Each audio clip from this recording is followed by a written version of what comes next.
Bonjour à tous, c'est Jamais Bluff pour Best Kicker et je vais poursuivre aujourd'hui la série Bienvenue à Valueton.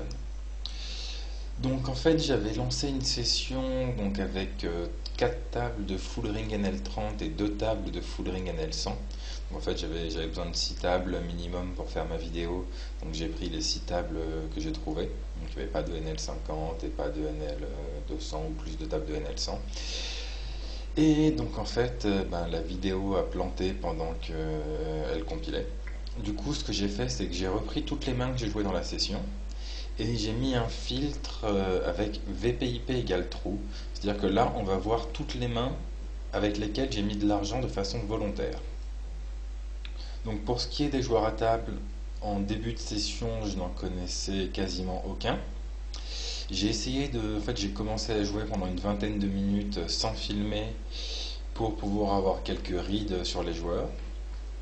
Parce qu'aujourd'hui, en fait, je voulais vous parler un peu de l'influence qu'a les joueurs à table sur vos ranges d'open et un peu sur la dynamique que va avoir la table. Donc je pense que j'en reparlerai plus tard dans des vidéos à mes limites où je connais bien les joueurs et où ce sera plus facile d'aborder ce thème-là. Je vais quand même essayer d'aborder un peu ce thème aujourd'hui. Et sinon, on va analyser un peu les mains que j'ai jouées dans cette session de façon plus classique.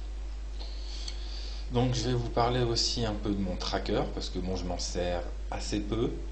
Mais donc on va voir un peu quelles sont les stats qui sont présentées. Donc ici 627 c'est le nombre de mains que j'ai sur le joueur. Là c'est VPIP PFR 3 bêtes. Continuation bet, fold to continuation bet. Donc, je me sers absolument pas de ces deux stats là. Et ici c'est l'agression, je crois que l'agression turn, flop, rivière et global ou quelque chose comme ça.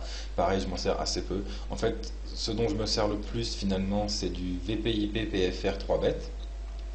Et après, je complète ça par une prise de notes. Donc en fait, c'est juste vraiment pour catégoriser un peu les joueurs. Et après, la prise de notes fait tout et remplace quasiment mon tracker en fait. Donc pour la première main, nous sommes à une table de NL100. Et je trouve une paire de 8 en début de parole avec un joueur qui a mis ici une blinde, une mise blinde.